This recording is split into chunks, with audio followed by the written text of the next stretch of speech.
Kabanatang 9. Saksi ko si Kristo na katotohanan ng sinasabi ko. Hindi ako nagsisinungaling. Saksi ko rin ang Espiritu Santo na malinis ang aking budhi sa sasabihin kong ito sa inyo. Matindi ang aking kalungkutan at di mapawi ang pagdaramdam ng aking puso tungkol sa aking mga kalahi at mga kababayan. Ano pat, mamatamisin kong ako'y sumpain at mawalay kay Kristo alang-alang sa kanila. Sila'y mga Israelita at itinuring ng Diyos na mga anak niya. Nakita nila ang maliwanag na tanda na nagpapakilalang siya'y kasama nila. Sa kanila nakipagtipan ng Diyos. Sa kanila rin ibinigay ang kautusan, ang tunay na pagsamba at ang mga pangako. Sila'y nagmula sa mga patriarka at sa kanilang lahi nagmula ang Kristo nang siya'y maging tao. Diyos na kataas-taasan na pinapupurihan magpakailanman. Amen. Hindi ito nangangahulugang nabigo ang salita ng Diyos sapagkat hindi lahat ng nagmula sa Israel ay kabilang sa bayang hinirang niya. Hindi rin ibinibilang na anak ni Abraham ang lahat na nagmula sa kanya. Ito ang sinabi ng Diyos. Ang magmumula lamang kay Isaac ang ibibilang na lahi mo.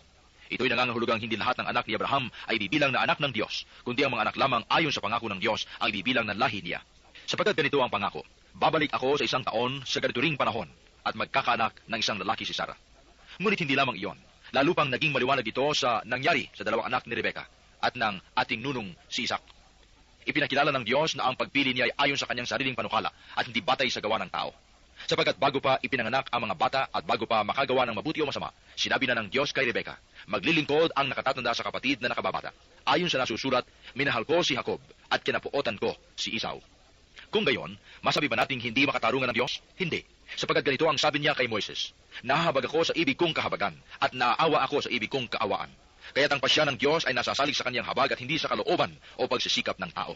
Sapagkat ayon sa kasulatan ay sinabi sa Faraon, ginawa kitang hari upang sa pamamagitan mo'y maipakilala ko ang aking kapangyarihan at mahayag ang aking pangalan sa buong daigdig. Kaya, kinahabagan nga ng Diyos ang sinumang ibig niyang kahabagan at pinatitigas niya ang ulo ng ibig niyang pagmatigasin. Sasabihin mo naman sa akin, bakit pa sinisisi ng Diyos ang tao? Sino ang makalalaban sa kanyang kalooban? Ngunit ikaw na tao lang, sino ka upang sumagot ng gayon sa Diyos? Masasabi ba ng tao sa lumikha sa kanya, bakit mo ako ginawang ganito? Wala bang karapatan ang magpapalayok na gumawa ng isang kasangkapang mamahalin at sa isa namang kasangkapang mumurahin mula sa isang limpak ng luwad?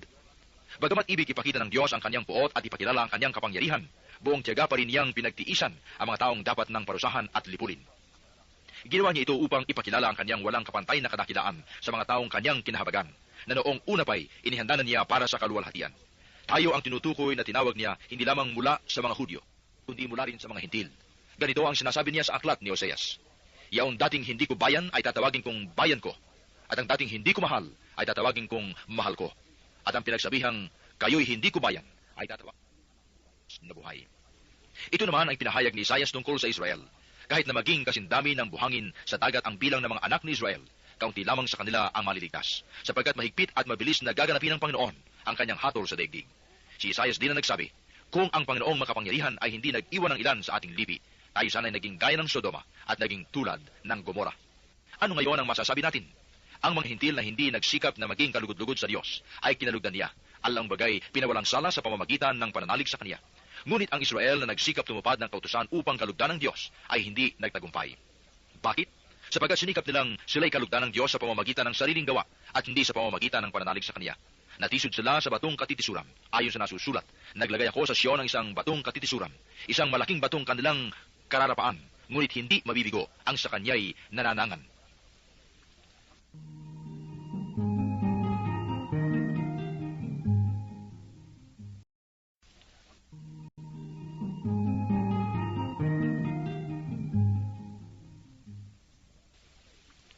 Kabanatang 10. Mga kapatid, ang marubdob kong nais at dalangin sa Diyos ay maligtas sila. Mapatutunayan kong sila'y nagsisikap na maging kalugod-lugod sa Diyos, subalit mali ang kanilang batayan. Sapagkat hindi nila nakilala ang pagpapawalang sala na kaloob ng Diyos at nagsikap silang magtayo ng sarili nilang pamamaraan sa halip na sundin ang pamamaraan ng Diyos.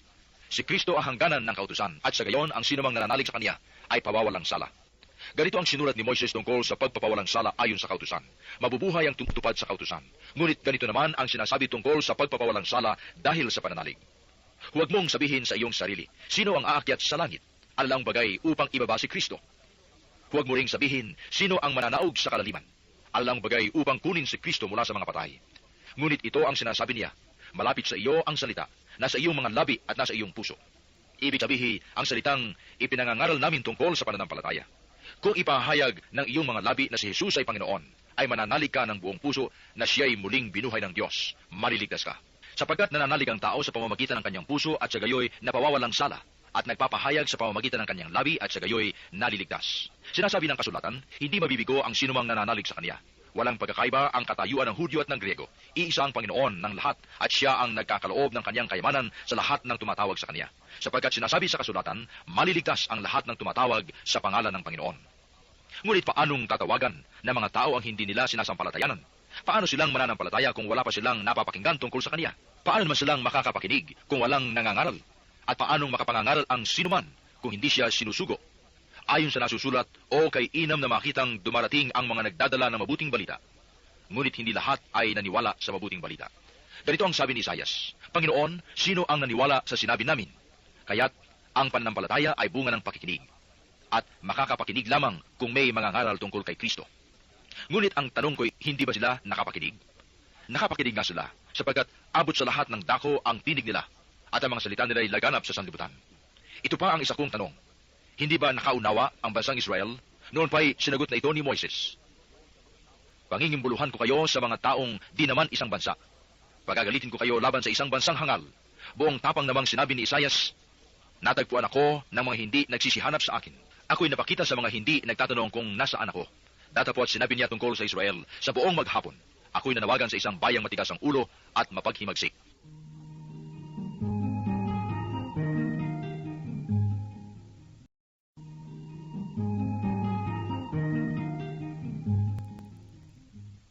Kabanatang 11. Ito ngayon ang tanong ko. Itinakwil ba ng Diyos ang kanyang bayan? Hindi. Ako isang Israelita mula sa lahi ni Abraham at kabilang sa lipi ni Benjamin. Hindi itinakwil ng Diyos ang kanyang bayan sa simula pa'y hinirang na niya. Hindi ba ninyo alam ang sinabi ng kasulatan tungkol kay Elias? Dumaing siya sa Diyos dahil sa ginagawa ng Israel. Panginoon, sabi niya, pinatay nila ang iyong mga propeta at giniba ang iyong mga dambana. Ako lamang ang natira at ibig pang patayin din. Ngunit ano ang sagot sa kanya ng Diyos? Nagtira ako ng 7,000 lalaking hindi sumamba sa Diyos-Diyosang si Baal. Gayun din sa kasalukuyan, mayroon pang nalalabi mga hinirang ng Diyos dahil sa kanyang kagandahang loob. Hinirang nga sila dahil sa kanyang kagandahang loob, hindi dahil sa kanilang mga gawa. Sapagkat kung dahil sa mga gawa, hindi na ito maituturing na kagandahang loob. Ano ngayon? Hindi nakamtan ng buong Israel ang kanyang ninanais, sapagkat matigas ang ulo ng iba. Ang mga hinirang lamang ang nagamit ito. Ganito ang sabi ng kasulatan, binigyan ng Diyos sa mga taong ito ng manhid na diwa, mga matang di makakita at mga taingang di makarinig, hanggang sa panahong ito. At sinabi ni David, maging bitag at patibong sana ang kanilang pagpipista. Isang katitisuran at parusa sa kanila. Lumabo sana ang kanilang mata, nang di sila makakita, at sila'y makuba sa hirap habang buhay. Ibig bang sabihin ngayot na tisod ng Israel ay tuloy na siyang nabuwal? Hindi. Ngunit dahil sa pagkatisod ng mga Israelita, dahil sa katigasan ng kanilang ulo, umabot sa mga hintil ang kaligtasan nang sa gayoy mangimbulo sa mga ito ang Israel. Ngayon, kung ang paglabag ng mga ito ay maging isang pagpapala sa sanlibutan, ang kanilang pagkabigo ay nakabuti sa mga hintil, gaano pa kaya ang pagbabalik loob nilang lahat?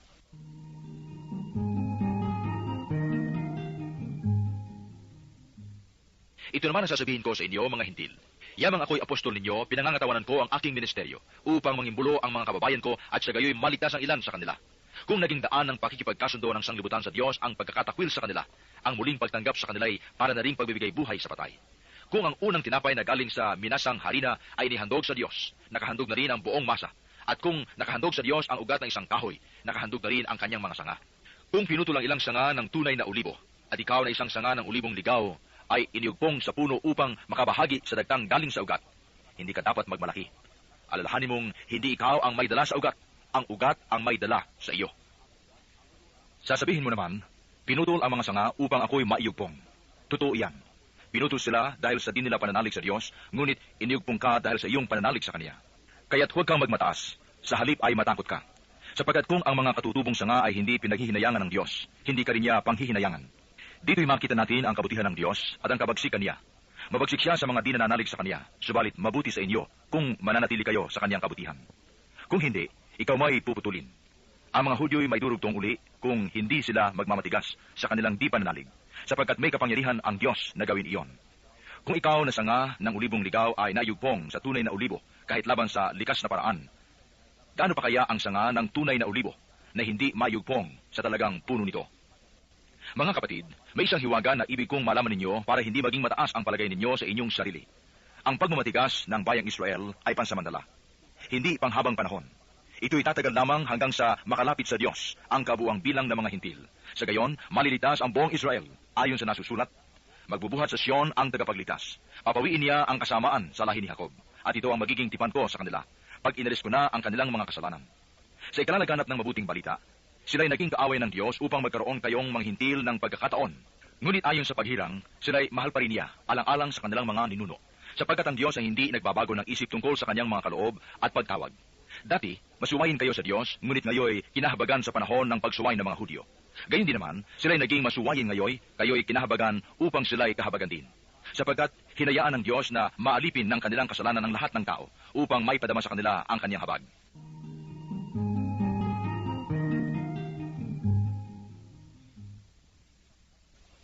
Napakasagana ng kayamanan ng Diyos. Di matarok ang kayamanan, karunungan at kaalaman ng Diyos. Hindi malilip ang kanyang mga panukala at pamamaraan, gaya ng nasusulat, sapagkat sino ang nakaalam sa pag-iisip ng Diyos? O sino ang naging tagapayo niya? Sino ang nakapagkaloob ng anuman sa Diyos? Para siya na may gantimpalaan, sapagkat mula sa Kanya at sa pamamagitan niya at sa Kanya ang lahat ng bagay. Sa Kanya ang karangalan magpakailanman. Amen.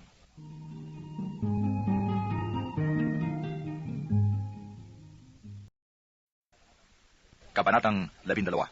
Kaya nga mga kapatid, alang-alang sa masaganang habag ng Diyos sa atin, ako'y namamanhik sa inyo, iyalay ninyo ang inyong sarili bilang handog na buhay, banal at kalugod-lugod sa Kanya. Ito ang karapat-dapat na pagsamba ninyo sa Diyos. Huwag kayong umayon sa takbo ng mundong ito. Mag-iba na kayo at magbago ng isip upang mabatid ninyo ang kalooban ng Diyos, kung ano ang mabuti, nakalulugod sa Kanya at talagang ganap. Dahil sa kaloob ng Diyos sa atin, sinasabi ko sa bawat isa sa inyo, huwag ninyong pahalagahan ng higit sa nararapat ang inyong sarili. Sa halip, pakalimiin ninyo ang tunay ninyong katatayuan, ayon sa sukat ng pananampalatayang ipinagkaloob ng Diyos sa bawat isa sa inyo. Ang katawan ay binubuo ng maraming bahagi, at hindi pare-pareho ang gawain ng bawat isa. Gayon din naman, tayo'y marami, ngunit nabubuo sa iisang katawan ni Kristo, at sa isa't isa'y bahagi ng iba. Yamang meron tayong mga kaloob na magkakaiba ayon sa kagandahang loob ng Diyos sa atin, gamitin natin ang mga kaloob na iyan. Kung paghahayag ng kalooban ng Diyos ay pinagkaloob sa atin, ipahayag natin ito ayon sa sukat ng ating pananampalataya. Kung paglilingkod, maglingkod tayo. Magturo ang tumanggap ng kaloob na pagtuturo, at mangaral ang may kaloob na pangangaral. Kung pag-aabuloy, mag-abuloy ng buong kaya. Kung pamumuno, mamuno ng buong sikap. Kung nagkakawang gawa, gawin ito ng buong galak. Maging tunay ang inyong pag-ibig. Kasuklaman ninyo ang masama, pakaibigin ng mabuti. Mag-ibigan kayo na parang tunay na magkakapatid. Pahalagahan ninyo ang iba ng higit sa pagpapahalaga nila sa inyo. Magpakasipag kayo at buong pusong maglingkod sa Panginoon. Magala kayo dahil sa inyong pag-asa. Magtiyaga kayo sa inyong kapighatian at laging manalangin. Tumulong kayo sa pangailangan ng mga kapatid. Ibukas ninyong lagi ang inyong pinto sa mga taga-ibang lugar. Idalangin ninyo ang mga umuusig sa inyo. Idalangin pagpalain at huwag sumpain. Makigala kayo sa mga nagagalak. Makitangis sa mga tumatangis. Magkaisa kayo ng loobin. Huwag kayong magmataas, kundi makisama sa mga aba.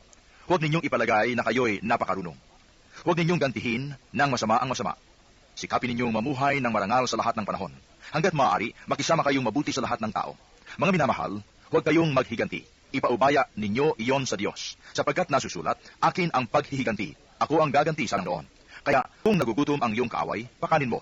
Kung nauuhaw, painumin mo. Sa gayon, mapapahiya siya sa kanyang sarili. Huwag kang padaig sa masama, kundi daigin mo ng mabuti ang masama.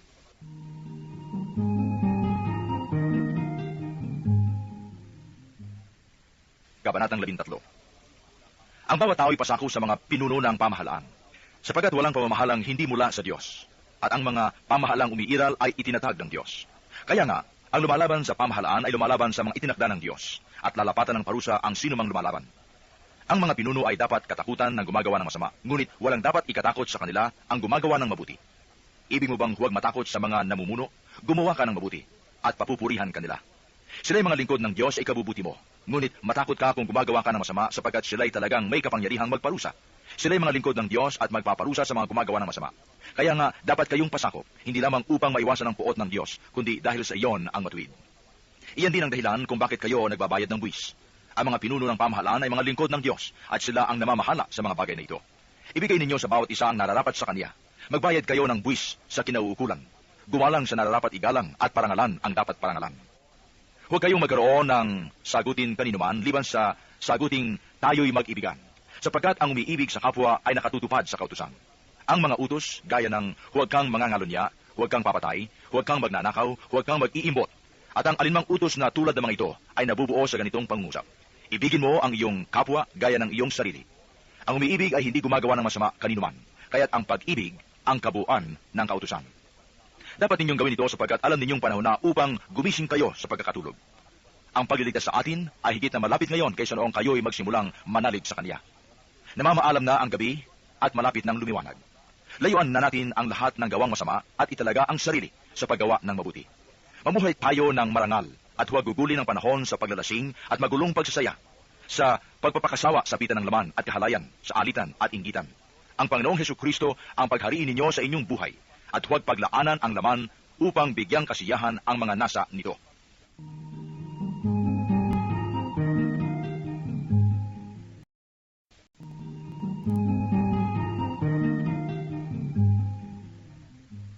Kabanatang 14. Tanggapin ninyo ang mahina sa pananampalataya at huwag pagpupunahin ang kanyang kuro-kuro. May naniniwalang maaari siyang kumain ng kahit ano, ngunit gulay lamang ang kinakain ng mahina sa pananampalataya. Huwag hamakin ng kumakain ng kahit ano ang kumakain lamang ng gulay, at huwag namang hatulan ng kumakain lamang ng gulay ang kumakain ng kahit ano, sapagkat siya ay tinanggap ng Diyos. Sino ka upang humatol sa utusan ng iba? Ang Panginoon lamang niya ang makahatol kung siya'y karapat-dapat o hindi, at aariin siyang karapat-dapat sapagkat ito'y kayang gawin ng kaniyang Panginoon. May nagpapalagay na ang isang araw ay higit kaysa iba. May nagpapalagay namang pare-pareho ang lahat ng araw. Magpakatatag ang bawat isa sa kanyang sariling pasya tungkol sa bagay na iyan. Ang nangingilin sa isang araw ay nangingilin alang-alang sa Panginoon. Ang kumakain ng kahit ano ay kumakain niyon alang-alang sa Panginoon, sapagkat nagpapasalamat siya sa Diyos. Yaon namang hindi kumakain ng lahat ng uri ng pagkain ay gumagawa ng gayon alang-alang sa Panginoon, at nagpapasalamat din siya sa Diyos. Walang sino man sa atin ang nabubuhay o namamatay sa kanyang sarili lamang. Kung tayo nabubuhay, nabubuhay tayo para sa Panginoon. At kung tayo'y namamatay, namamatay tayo para sa Panginoon. Kaya nga, sa mabuhay o sa mamatay, tayo'y sa Panginoon. Sapagkat si Kristo ay namatay at muling nabuhay upang maging Panginoon ng mga patay at mga buhay. Ikaw, bakit mo hinahatulan ang iyong kapatid? At ikaw, bakit mo naman hinahamak ang iyong kapatid? Tayong lahat ay haharap sa hukuman ng Diyos. Sapagkat sinasabi sa kasulatan, sa aking pagiging Diyos, sabi ng Panginoon, isinumpa kong ang bawat isa'y luluhod sa harapan ko, at ang bawat dilay magpup sa Diyos. Kaya't lahat tayo ay magbibigay sulit sa Diyos. Huwag na tayong humatol sa isa't isa. Sa halip, iwasan na nating tayo'y maging dahilan ng pagkakasala ng ating kapatid. Dahil sa aking pakikipag-isa sa Panginoong Jesus, natiyak kong walang pagkaing likas na masama. Ngunit kung inaakala ninuman na ipinagbabawal ang isang pagkain, ito'y bawal nga sa kaniya. Kaya kung dahil sa kinakain mo ay nasasaktan ang kalooban ng iyong kapatid, hindi na ayon sa pag-ibig ang ginagawa mo. Si Kristo'y namatay para sa kaniya, kaya't huwag mo siyang ipahamak dahil sa iyong pagkain. Ingatan mong ang kalayaang ito ay huwag mapulaan ng iba, sapagkat ang pagpasok ng tao sa kaharian ng Diyos ay hindi nababatay sa pagkain at inumin, kundi sa pagiging matuwid, pagkakasundo-sundo at kagalakan na pawang kaloob ng Espiritu Santo. Ang naglilingkod ng gayon kay Kristo ay kinalulugan ng Diyos at iginagalang ng mga tao. Kaya't pagsikapan nating gawin ang mga bagay na makapagdudulot ng kapayapaan at makapagpapatibay sa isa't isa. Huwag ninyong ipahamak ang iniligtas ng Diyos dahil sa inyong pagkain. Walang pagkaing likas na masama ang may kung nagkakasala ang iba dahil sa iyong kinakain. Mabuti ang di kumain ng karne o uminom ng alak o gumawa ng anumang magiging sanhi ng pagkakasala ng iyong kapatid. Ikaw na lamang at ang Diyos ang dapat makaalam ng iyong paniniwala tungkol sa bagay na ito. Maligaya ang taong di sinusumbatan ng kanyang budhi kapag ginagawa niya ang mga bagay na inakala niyang tama. Ngunit ang sino mang kumakain sa kabila ng kanyang pag-aalinlangan ay hinahatulan ng Diyos sapagkat hindi ayon sa kanyang pananalig ang kanyang ginagawa. Kasalanan ang anumang gawang hindi ayon sa pananalig.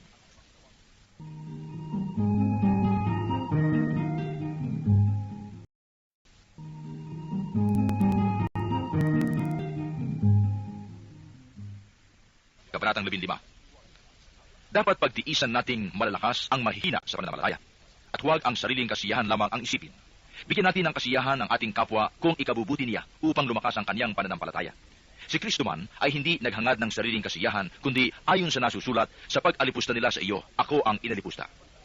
Anumang nasa kasulatan noon pang una ay nasulat sa ikatututon natin, sapagkat lumalakas ang ating loob at nagkakaroon ng pag-asa kapag binabasan natin ang mga aral na matatagpuan dito. Loob binawa ng Diyos na nagpapatatag at nagpapalakas ng loob na mamuhay kayong may pagkakaisa kay Kristo Jesus. Sa gayon, sama-sama kayong magpuri sa Diyos at Ama ng ating Panginoong Hesukristo. Kung paanong kayo'y malugod na tinanggap ni Kristo, gayon din ang gawin ninyo sa isa't isa upang maparangalan ninyo ang Diyos. Sinasabi ko sa inyo, si Kristo'y naging lingkod ng mga Hudyo upang ipakilala na tapat ang Diyos at tinutupad ang mga pangako niya sa mga patriarka at ang mga hintil na may magpuri sa Diyos dahil sa kaniyang habag. Ayon sa sinasabi ng kasulatan, kaya't papupurihan kita sa harapan ng mga hintil at aawitan ko ang iyong pangalan. Sinabi pa, magala kayo mga hintil kasama ng kanyang bayan. At sinabi pa rin, kayong mga hintil, purihin ninyo ang Panginoon. Ang lahat ng bansa ay magpuri sa kanya. Itinagdag pa ni Isaias, darating ang supling ni Jesse, ang titindig upang mamahala sa mga hintil. Siya ang kanilang inaasahan. Ang Diyos na nagbibigay sa atin ng pag-asa ang magkaloob nawa sa inyo ng kagalakan at kapayapaan sa pananalig upang sumagana kayo sa pag-asa sa pamamagitan ng kapangyarihan ng Espiritu Santo. Mga kapatid, lubos akong naniniwalang kayo'y puspos ng kabutihan, may sapat na kaalaman at marunong magpaalalahanan. Gayunman, sa sulat na ito'y naglakas loob akong paalalahanan kayo tungkol sa ilang bagay. Ginawa ko ito dahil sa kaloob ng Diyos sa akin na maging lingkod ni Kristo Jesus bilang saserdote sa mga hintil. Ipinangangaral ko sa kanila ang mabuting balita ng Diyos upang sila'y maging handog na kalugod-lugod sa Kanya, yamang pinabanal ng Espiritu Santo.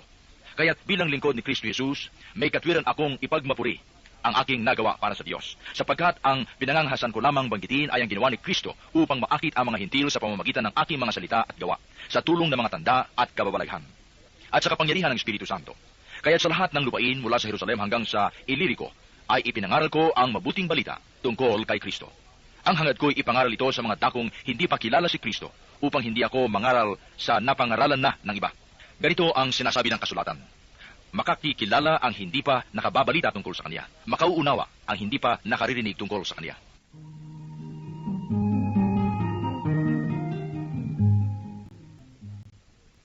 Ilan kung bakit hindi ako matuloy-tuloy ng pagpunta sa inyo. Ngunit ngayong tapos na ang gawain ko sa lupain ito, at yamang matagal ko nang gustong-gustong makapunta riyan, inasahan kong magtatayo pagdaan kong patungo sa Espanya. Inasahan ko rin namang tutulungan ninyo akong makapagpatuloy sa aking paglalakbay matapos tumigil diyan ng kaunting panahon. Ngunit ngayon, pupunta muna ako sa Jerusalem upang dalhin ang tulong sa mga kapatid doon, sapagkat minabuti ng Macedonia at Akaya na magpadala ng abuloy para sa mga maralitang kapatid sa Jerusalem. Malugod nilang ginawa iyon at talaga namang dapat nilang gawin, sapagkat ang mga hintil ay nakabahagi ng mga pagpapalang espiritual ng mga Hudyo. Nararapat namang tulungan nila ang mga Hudyo sa pamamagitan ng kanilang pagpapalang material. Pagkadala ko ng nasabing tulong sa mga kapatid sa Jerusalem, dadaan ako riyan pagpunta ko sa Espanya. Naniniwala ako na pagparian ko, taglay ko ang masaganang pagpapala ni Kristo. Ipinamamanhik ko sa inyo mga kapatid alang-alang sa ating Panginoong Hesukristo at sa pag-ibig ng Espiritu. Tulungan ninyo ako sa pamamagitan ng inyong taimtim na panalangin. Idalangin ninyo na maligtas ako sa mga di nananalig na nasa Judea at ang aking dalang tulong sa Jerusalem ay marapati ng mga kapatid doon. Sa gayon, kung loloobin ng Diyos, masaya akong makararating diyan at makapagpapahinga sa inyong piling. Sumainyo nawa ang Diyos na pinagmumulan ng ating kapayapaan. Amen.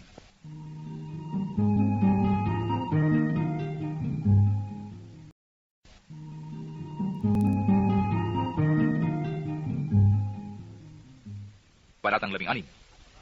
Itinatagubilin ko sa inyo ang ating kapatid na si Phoebe, na naglilingkod sa iglesia sa Cenchrea. Tanggapin ninyo siya alang-alang sa Panginoon, gaya ng dapat gawin sa mga banal, at tulungan sa anumang kakailanganin niya, sapagkat marami siyang natulungan at ako'y isa na sa mga iyon. Ikumusta ninyo ako kina Priscilla at Aquila, mga kamanggagawa ko kay Kristo Jesus. Sumuong sila sa panganib upang mailigtas ang aking buhay, at hindi lamang ako ang nagpapasalamat kundi pati ang mga iglesia ng mga hintil. Ikumusta ninyo ako sa iglesia nagtitipon sa bahay ng mag-asawang ito. Ipaabot din ninyo ang aking pangumusta sa kaibigan kong si Epeneto, ang unang sumampalataya kay Kristo doon sa Asya, at kay Maria, na nagpakahirap para sa inyo. Ikumusta ninyo ako sa mga kababayan kong sina Andronico at Junia, na nakasama ko sa bilangguan. Sila ay kilala ng mga apostol at naunang naging Kristiyano kaysa akin. Ikumusta ninyo ako kay Ampliato, na aking minamahal sa Panginoon, kay Urbano, na kamanggagawa natin kay Kristo, at sa kaibigan kong si Estakis, kay din kay Apeles, na kilalang tapat na Kristiyano. Ikumusta rin ninyo ako sa sambahayan ni Aristobolo, sa kababayan kong si Herodion, at sa mga kapatid sa Panginoon sa sambahayan ni Narciso. Ikumusta ninyo ako kina Trifena at Trifosa, masisipag na manggagawa ng Panginoon, gayon din kay Persida na minamahal kong kapatid na marami nang nagawa para sa Panginoon, kay Rufo, na magiting na lingkod ng Panginoon at sa kanyang ina na para ko na ring ina. Ikumusta ninyo ako kina Asincrito, Flegonte, Hermes, Patrobas, Hermas at sa mga kapatid na kasama nila, kina Filologo, Julia, Nereo at sa kanyang kapatid na babae, gayon din kay Olimpas at sa lahat ng kapatid na kasama nila. Magbatian kayo bilang magkakapatid kay Kristo. Binabati kayo ng lahat ng mga iglesia ni Kristo. Ipinamamanhik ko sa inyo, mga kapatid, tandaan ninyo ang mga lumilikha ng pagkakampi-kampi at nagiging sanhi ng pagtalikod sa mga aral na tinanggap ninyo. Iwasan ninyo sila. Ang mga gayong tao ay hindi naglilingkod kay Kristo na ating Panginoon, kundi sa kanilang makasariling hangarin, at sa pamamagitan ng kanilang magaganda at matatamis na pangungusap ay inililigaw nila ang mga mapaniwalain. Balitang-balita ang inyong pagtalima kay Kristo, at ikinagagala ko ito. Ngunit ang ibig ko'y maging matalino kayo tungkol sa mga bagay na mabuti at walang malay sa mga bagay na masama. Ang Diyos ang nagbibigay ng kapayapaan. Hindi na magtatagal at ipalulupig niya sa inyo si Satanas. Sumainyo nawa ang kalinga ng ating Panginoong Hesukristo. Kinukumusta tayo ni Timoteo na aking kamanggagawa at na Lucio, Jason at Sosipatro na mga kababayan ko. Akong si Tercio na sumulat ng liham na ito ay bumabati rin sa inyo sa pangalan ng Panginoon. Kinukumusta kayo ni Gayo na tinutuluyan ko. Sa bahay niya nagtitipon ang buong iglesia. Kinukumusta rin kayo ni Erasto na ingat yaman ng lungsod at ng ating kapatid na si Quarto. Naway sumainyong lahat ang pagpapala ng ating Panginoong Hesukristo. Amen.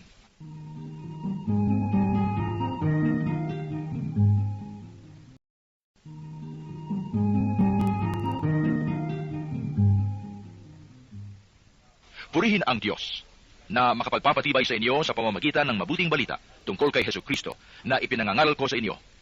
Ang mabuting balitang yan ay isang hiwaga na nalihim sa loob ng mahabang panahon at sa utos ng walang hanggang Diyos ay nahayag ngayon sa mga hintil upang sila'y manalig at tumalima kay Kristo.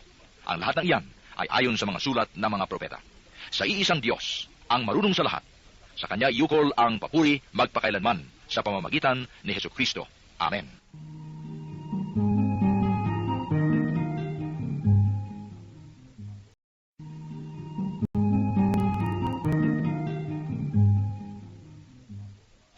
Ang unang sulat ni Pablo sa mga taga-Korinto.